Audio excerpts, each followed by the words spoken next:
Let's get right to Chadwick Moore.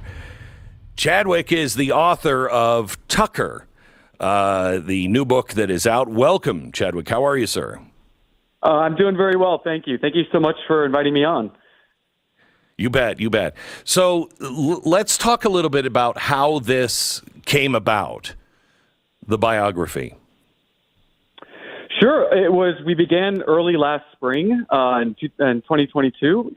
Basically, my publisher called me up and said, we want to do a book about Tucker Carlson. We think he's the most important and influential voice in American politics today, and they wanted me to write it. Yep. And very honored and flattered, and I called up Tucker, and at first he sort of was like, oh, I'm not very interesting, and I don't think anyone want to read this book. And then, I'd been on his show for many, many years, and we knew each other that way. And he sort of said, well, I read your columns all the time, and I love your writing, and yeah, let's go for it. Why not? And from there, we were off to the races. Now, you spent about 100 hours with him up at his home in Maine and in Florida. What was the thing that maybe surprised you the most about his life? I think, it's the fact that he isn't someone who can just talk about politics all day long. His interests are very wide-ranging and deep. And his level of the extent he goes to humble himself and to remind himself that he is not God, which is, something that he sort of reminds himself all the time, was, really impressive and kind of a wonderful thing to get to know about him.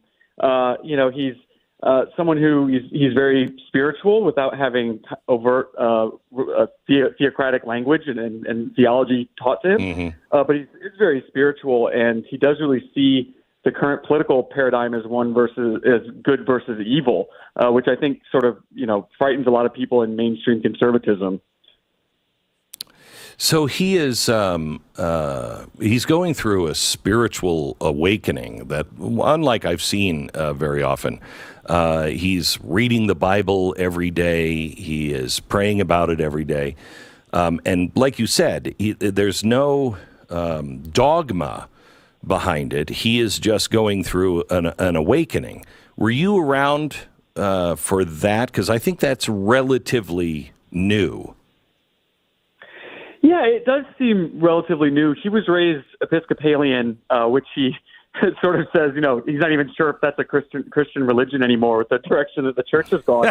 But I certainly saw that part of him for sure. And he, just the way he talks about the world, and something, something about, climate change, for example. He's very passionate about the environment, the actual environment, not the green whatever is going on.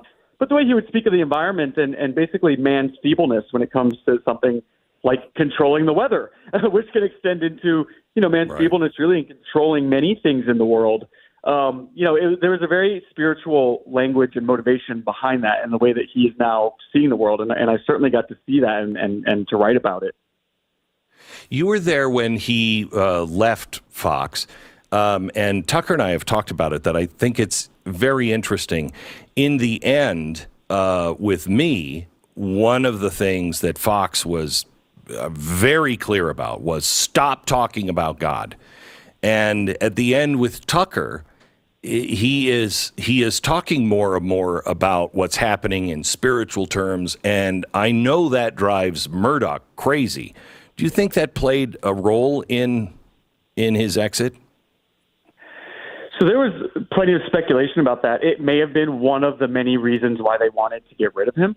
Interestingly, back in February, this most past February, Tucker had dinner with Rupert Murdoch and his then fiancée, and his fiancée had described Tucker as a messenger from God to Rupert. People around Rupert had reported that freaked him out. He didn't like that. That may have added to it. And just the weekend before his show was taken off the air, he gave a speech to the Heritage Foundation, and he was speaking in terms of religiosity, and he used the words good and evil when describing what was happening in American politics. And people have been saying for many years, and as you just said, that talk of God and Christianity really freaks out the Murdochs. So that certainly could have contributed to it. So when you have Tucker and you're with him at Fox, I take it he was quite surprised when they called him in and said, "You're leaving," correct? Yes, he was, for sure. The day it happened, April 23rd, happened to be the 6-year anniversary of his show moving into the 8 p.m. time slot. And when Suzanne Scott, the president of Fox News, called him up that day, he thought that she was calling to congratulate him on the anniversary. And instead, she simply said, "We're taking your show off the air. Goodbye." They still have not given him an official explanation. He's still an employee of Fox News as we're speaking. And, I got to interview him a couple times after that moment, and he was certainly shocked, and his entire team was. But he knows he hasn't done anything wrong. He told me that, if he had done something wrong, if he'd embarrassed himself or embarrassed his family, he'd feel badly. But he can't feel badly because he didn't do anything wrong as far as he can see. The day the show was canceled, he was planning on talking about Ray Epps. Is that a coincidence? It's difficult to say. I saw his monologue that he planned to read on air that day. It was heavily about Ray Epps and about January 6th. It was also, in a darkly ironic turn, it was about AOC and other members of government demanding that his show being taken off the air. AOC had gone on MSNBC that weekend to basically say that Tucker should be arrested for spreading misinformation or whatever word she's using. He was, the only person in mainstream media that was really digging into all of these strange activities that happened on January 6th and really trying to investigate if the federal government was playing a role in that. And also this strange character, Ray Epps, who has not been arrested and has been paraded around mainstream media as some kind of hero. So that was one of a handful of issues that he was probably making a lot of enemies in very powerful places. And it certainly could have contributed to or been the reason why his show was taken off the air. So the Devon Archer interview that he did last night on Twitter or X or whatever you're supposed to say now, did you see that? I did, yes. Okay. I think he played this expertly. Most people don't know, and I don't mean this in a bad way. I don't mean this in the way I would normally mean this. Tucker grew up as a Washington elite. He knows that circle really, really well. Yet when you get to know him, he is anything but the elite, I think, in many ways. He's just a normal guy. But he used his knowledge, I thought, unbelievably well. And he got Devon Archer to almost laugh about, like, we both know what's going on. And that led to some pretty shocking revelations last night. Am I reading him right on that? I think you really summed it up beautifully. That's sort of exactly what we watched happen. And it's interesting that the DC media wouldn't really find that stuff newsworthy. Either they want to protect people, they don't want to report on it, but Correct. They wouldn't find it newsworthy because they live in that world and it's so normal to them. Tucker realizes that it is normal to those people. It's not normal to 330 million Americans who live outside of D.C., and this is actually interesting. And he drug that out of Devon Archer so masterfully and wonderfully. It was really something spectacular to watch. So the former head writer for Tucker just tweeted, Fox News' decision to ignore Tucker's interview with Devon Archer is infuriating employees who still believe in covering news. Quote from one host, "Are you effing kidding me? How do we not cover this?" He got Hunter Biden's business partner to casually admit, all on a Twitter video. Another top Fox source says the amount of agitation in this building over not being able to use any of Tucker and Devon Archer's sound, just tons of groaning and cursing from producers and a couple of anchors, that it's gold and we're not allowed to touch it, use it, or refer to it. They also didn't cover the interviews with all of the candidates, which I think was game-changing. I was sitting there at the anchor desk watching him on stage as we covered it at the Blaze, and universally it was, this is game-changing. Totally game-changing. And it was Tucker.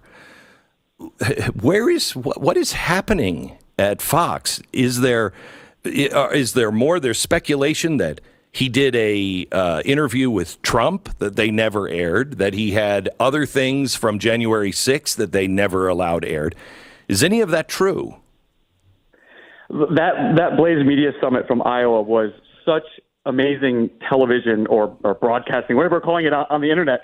And I was watching that, and I felt like even the quality of the commentary was so far beyond anything you would have ever seen on mainstream media. All the commentators were so smart and funny. And I'm not just trying to, butter you up. I really mean this, and I have a point. But Thank you. it was these commentators speaking on the level of Republican voters, like they're having drinks with them at a bar. And it made me realize that you would never see that level of connection with voters on Fox or mainstream media. So that felt like a huge turn in independent media eclipsing mainstream media. And then with Fox nobody on Fox is allowed to say the T word, Tucker. And I know that from, I got kicked off Fox after I wrote this book. And it was the fact that he's breaking news now and they can't talk about it. It's so funny to watch. It's amazing. With the stuff that Tucker did, so there's a bunch of interviews people are talking about. As far as I understand it, Fox News owns that. It's their property. So I don't think he can do much with it. But, there's certainly lots of more January 6th reporting that they had that they're not able to show. Tucker's not able to show on Twitter because Fox owns it, and several other interviews related to that. It's amazing to watch how this is all unfolding and how Fox has really crippled themselves. I think they're over. I mean, I've never seen anything burn down so fast as this. Well, other than the Biden presidency. You talk about in the book that Tucker emphasizes, and I'm just going to quote you here, the importance of having people around who see him as a person rather than a television personality. Who were those people? Well, he's become such a caricature in the right, or on the left, as a sort of demonic force of all evil, and on the right, he's also the establishment right, sort of portrayed as reckless and dangerous. But you get to know him in his personal life, and his relationship with his wife Susie is really sort of a storybook, as storybook as it could get. They're so in love with each other. It's so lovely to watch them interact with one another, as I got to many times. And, they met when they were in high school, when they were 15 years old, and they've been together ever since. And Tucker has surrounded himself with people he can trust. His whole team at Fox, there was no backstabbing. Everyone trusted one another. They really loved one another. Nobody was out to subvert anyone else, which is rare in media and especially in television. And probably because he was such a good leader and they really believed in what he was doing. Another reason why half the team voluntarily left Fox when his show was taken off the air. The other half was unceremoniously fired in one fell swoop last month. But he really makes it on the day. On the day of the Blaze Summit, he was making all kinds of news, and that was the day they marched everybody out after the show. It was brutal. It was brutal. Hang on just a second, Chadwick. I appreciate it. We're talking to Chadwick Moore. He is the author of the new book, Tucker, which was done with Tucker's knowledge, and a real great inside look, easy to read, really well written, an inside look behind the scenes of Tucker Carlson.